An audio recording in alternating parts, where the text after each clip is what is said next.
নমস্কার বন্ধুরা, চলে এসেছি নতুন একটি ভিডিও নিয়ে। তো আজকের ভিডিওটি হলো বাংলার বাড়ি। হ্যাঁ বন্ধুরা, বাংলার বাড়ি আপনারা জানেন আমাদের মাননীয় মুখ্যমন্ত্রী কিন্তু ঘোষণা করে দিয়েছেন যে টাকা ঢোকা শুরু হয়ে গেছে, কিন্তু অনেকে এখনো টাকা পাননি বা অনেকে টাকা পেয়ে গেছে, বা যাদের টাকা ঢুকবে না কোনো প্রবলেমের কারণে কি করবেন তারা, সেটা আমি তার বিষয়ে আজকে বলে দেবো।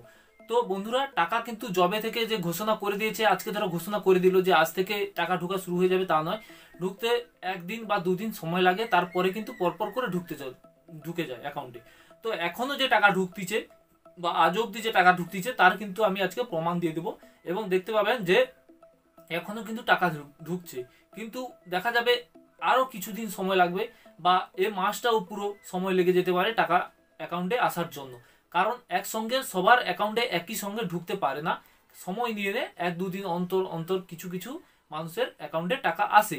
তো আপনি ভাবতে পারেন যে আপনার বাড়ির পাশে কারো ধরো ঢুকে গেল টাকাটা, আপনি ভাবলেন যে ওর ঢুকে গেছে আজকে, তাহলে আমার আসেনি মানে আমি পাবো না হয়তো। সেই রকম কিছুই নয়। আপনারা ফার্স্ট ইনস্টলমেন্ট যদি পেয়ে থাকেন, আপনাদের যদি যে ক্রাইটেরিয়া ছিল, রুলস ছিল ঘর বাড়ি তৈরি করার, সেই রকম যদি নিয়ম মেনে চলেন, সব কিছু যদি ঠিকঠাক থাকে, তাহলে কিন্তু অবশ্যই টাকা আসবে। একটু ওয়েট করুন।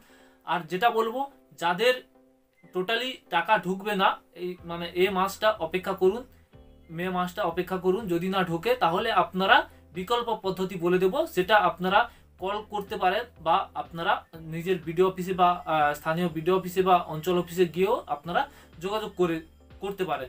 তো আমাদের মাননীয় মুখ্যমন্ত্রী কিন্তু যেদিন ঘোষণা করে, মানে যেদিন শিলিগুড়ি থেকে ঘোষণা করা হয় যে বাংলার বাড়ির টাকা দেয়া হবে, তো আপনারা জানেন এই টাকা দেয়া হবে বলেছেন।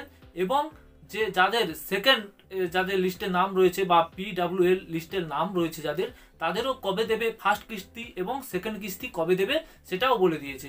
তো ফার্স্ট কিস্তি কিন্তু তাদেরকে PWL দেরকে, বা যারা ওয়েটিং লিস্টে আছে, আগেও বলে দিয়েছি। তো তাদের কিন্তু ডিসেম্বর মাসের ফার্স্টের সপ্তাহের দিকে তাদের টাকা দেওয়া শুরু হবে, এবং সেকেন্ড ইনস্টলমেন্ট দেওয়া হবে 2026 সালে, 25 সালে কিন্তু নয়, 2026 সালে মে মাসের দিকে সেকেন্ড ইনস্টলমেন্ট দেওয়া হবে। তো এইটা দেওয়া হওয়ার পর তারপরে যদি আরো কিছু মানুষ সংখ্যক বাকি থাকে, তাদের নাম নথিভুক্ত হয়ে থাকবে, বা তাদের একটা লিস্ট তৈরি হবে, সেই লিস্টে নাম থাকবে, এবং তাদেরকে পরবর্তীকালে আবার ঘোষণা করবে এবং তাদেরকে টাকা দেওয়া হবে, সেটাও বলে দিয়েছে। তো আপনাদের কিন্তু কোনো চিন্তার কারণ নেই, আপনারা সবাই টাকা পাবেন যারা পাওয়ার যোগ্য। তো আপনারা যারা এই এই কিস্তির টাকা, দ্বিতীয় সেকেন্ড কিস্তি, মানে এই লটের যে যারা বাড়ি তৈরি করেছেন এবং সেকেন্ড কিস্তির টাকা বাকি আছে 60,000 টাকা, তারা ধরো এই মাসটা চলে গেল, আপনারা পেলেন না, তাহলে আপনারা কি করবেন? মাননীয় মুখ্যমন্ত্রী যে ফোন নাম্বারটা দিয়েছে সেটা আমি স্ক্রিনে দিয়ে দিলাম, এবং আপনাদেরকে দেখে নিতে পারেন, স্ক্রিনে দুটো নাম্বার দেওয়া আছে। এখানে লেখা রয়েছে যে দ্বিতীয় কিস্তির টাকা যদি কেউ না পায় বা কোনো প্রবলেম হয়, তারা সরাসরি এই হেল্পলাইনে কল করে জানাতে পারে।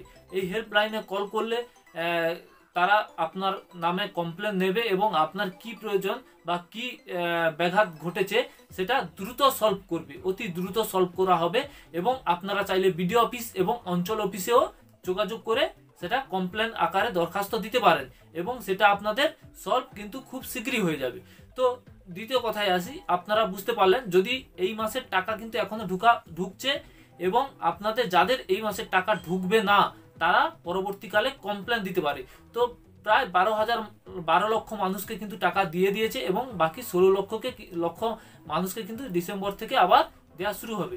তো এই 12 লক্ষ মানুষের মধ্যে যাদের টাকা বাকি রয়েছে, তারা হেল্পলাইন নাম্বারে কল করতে পারে, কল করে জানাতে পারে, এবং সেই নাম্বারটা দেখে নেবেন। এবং এখনো যে টাকা ঢুকতিছে তার প্রমাণ আমি দিয়ে দিচ্ছি। আজও অবধি পর্যন্ত এখনো পর্যন্ত টাকা কিন্তু অ্যাকাউন্টে ক্রেডিট হচ্ছে। এই যে দেখে নিন আপনারা, 60,000 টাকা এই তিনজন ব্যক্তি, তিনটে আমি পরপর দেখাবো, এই তিনজন ব্যক্তির নামে এই যে দেখে নিন, এই তিনজন ব্যক্তি কিন্তু 60,000 টাকা এখনো পর্যন্ত ক্রেডিট হচ্ছে। মানে আমার কাছে এই তিনটে উদাহরণ রয়েছে, এই রকম আরো অনেক উদাহরণ রয়েছে যেটা আমার কাছে তথ্য আসেনি বা আমি জানতে পারিনি। যদি আরো তথ্য কারোর থেকে থাকে, তারা আমাকে কমেন্ট করে জানাতে পারেন, বা আমার হোয়াটসঅ্যাপ নাম্বার দিয়ে দেবো, সেখানে আপনাদের তথ্য সেন্ড করতে পারেন। আমি সাধারণ মানুষকে এই দেখিয়ে দেবো যে এখনো পর্যন্ত তাদের টাকা যে পেতে বাকি আছে, এখনো পর্যন্ত টাকা অ্যাকাউন্টে ঢুকছে বা ক্রেডিট হচ্ছে। আপনারা একটু অপেক্ষা করুন। আর যদি অনেক দিন হয়ে যায়, তাহলে এই হেল্পলাইনে কল করুন। তো বুঝতে পারলেন যে বাংলার বাড়ি বা আবাস যোজনার টাকা কিন্তু এখনো পর্যন্ত আসতিছে। তো আজকের ভিডিও এই পর্যন্ত। ভিডিওটি ভালো লাগলে লাইক কমেন্ট করবেন এবং চ্যানেলটিকে সাবস্ক্রাইব করে রাখবেন। সঙ্গে থাকুন।